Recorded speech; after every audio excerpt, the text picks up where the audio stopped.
Hey everybody, I'm back for another video review, and this time we are looking at the Transformers Classics Bumblebee from the Bumblebee Legacy Free Pack. And right off the bat,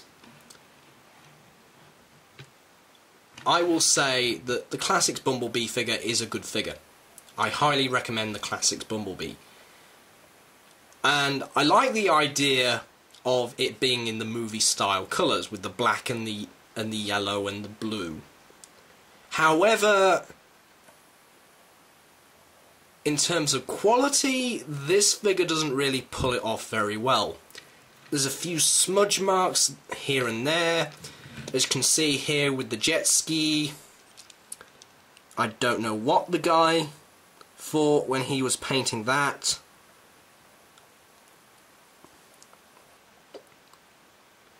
I'm not that good of a painter myself, but at least I know how to keep in somewhat in the lines.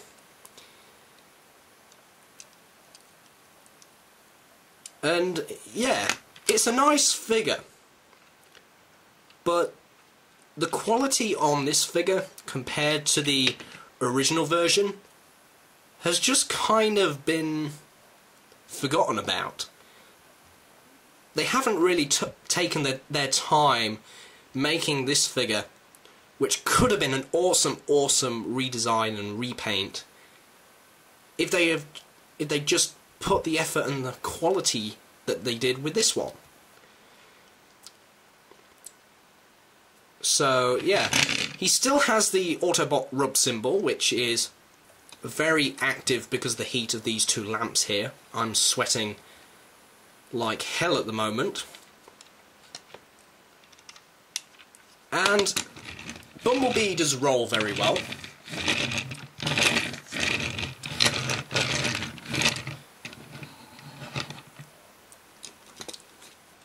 And with the trailer added on to it, it seems to move very well.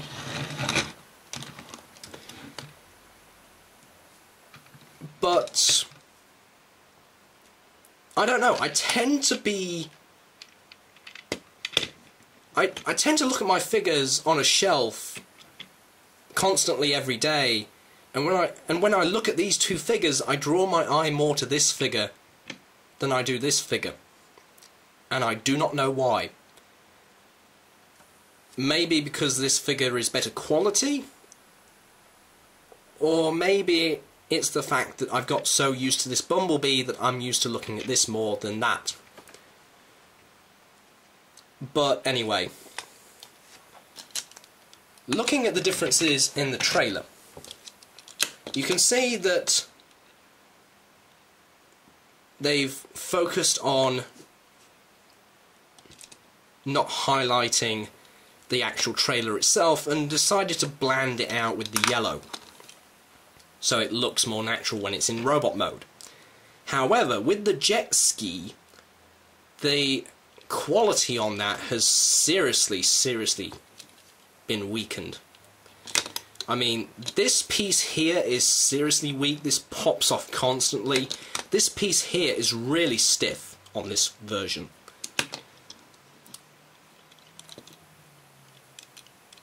So the quality for this repaint has kind of suffered a lot, even though that it's the same figure.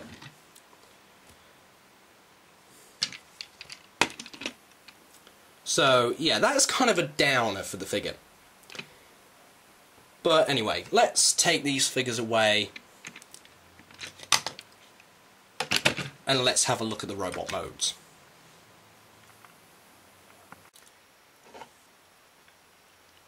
Okay, so here we have the figure in robot mode. Now, as you can see here, the colour scheme has not really changed. You've got the black, you've got the yellow, you've got the silver here for the knees. That's not changed at all from the original version.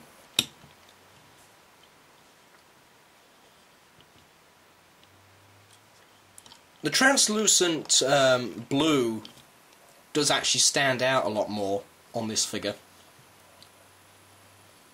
which is actually kind of nice. But compared to the original, there are a few subtle differences. The grey arms are now yellow. I actually like the fact that they're actually yellow. I wasn't really a fan of the grey, but then again, I tend to draw my eye more towards this figure on the shelf. And also there's a different quality in the head as well. You see, this head right here is very shiny, looks like it's been totally cast out of plastic. They've painted the face, the eyes are very nice, painted in a nice dark blue, the ball joint works very well, it can pivot from side to side, which is nice. However, when you look at the quality on this figure, it feels like it's been painted on. The head detail is very nice, the head can still pivot from side to side. It feels like it's been painted, and compared with this figure, you can actually see the grooves better in this one, where the forehead is, than with this one. So it just proves that they've skipped on the quality a little bit there. But overall, the figure actually looks good in robot mode. I'll give it credit for that. Now, moving on to the jet ski trailer. Now, the jet ski trailer turns into a jetpack. And we just transform it by angling it at a position where you have this where it acts like a clip and this where the wings are totally out. And then it just kind of clips in, but this one just kind of just lays there, since this piece here is so flimsy it just rests on there. It doesn't really click on there, which this version does.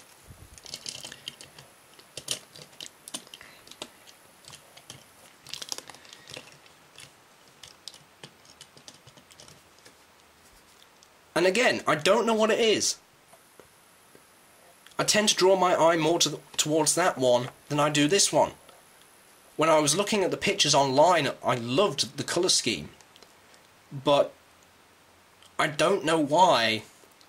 I like the colour scheme, but I draw my eyes more towards this one. I honestly don't know. Maybe because it's more subtle with the white and the yellow. I honestly don't know. But yeah, the figures are very nice.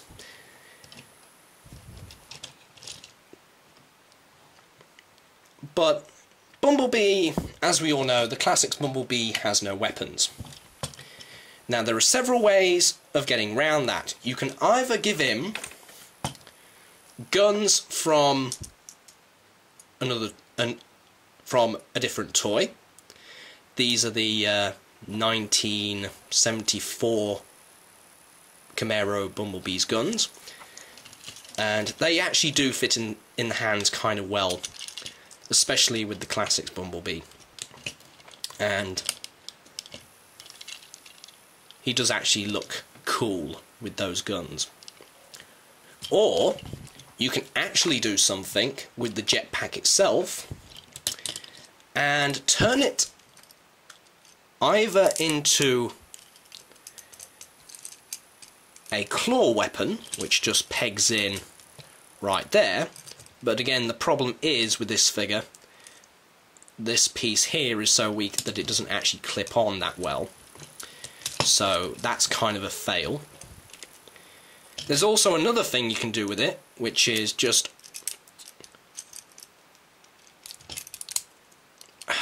that's also a constant problem. You rotate it in a way like that, and then you just simply twist that around, and it becomes a shield. And we just stick that right there. Well, we try to stick that right there. We stick it in a position where it looks like a shield. And it actually makes a great shield once you've got it in the right place. I don't know whether you want it here, or you may want it a little bit more further up the arm, but it does actually make a good shield. It also makes a good archery weapon. Now, you kind of have to fiddle around with this panel here, but you can essentially make a bow and arrow set out of this, and you just kind of have to squeeze in this panel here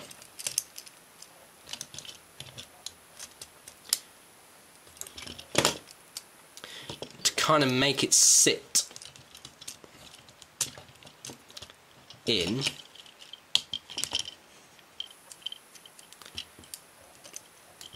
like this. And then what you can actually do is you can take the missiles from the 1974 Camaro's guns and you can have them as arrows. Now it's a bit difficult to get these actually fitted in since the space is not actually big enough, but if you push it in without knocking the jetpack out of his hands, it's a bit difficult here, but I'll try and get it in. There we go. Oh, balls. It is a bit difficult to actually get it in, but second time around you try and get it in. Come on, stop being so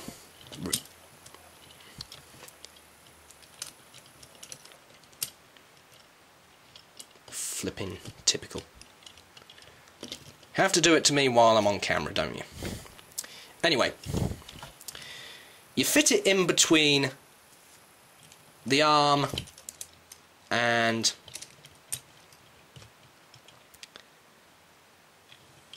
the actual jetpack, and you kind of get the arrow effect with this, and all you have to do is pose him in a way that makes him look like he's an archer, and then with the spare missile,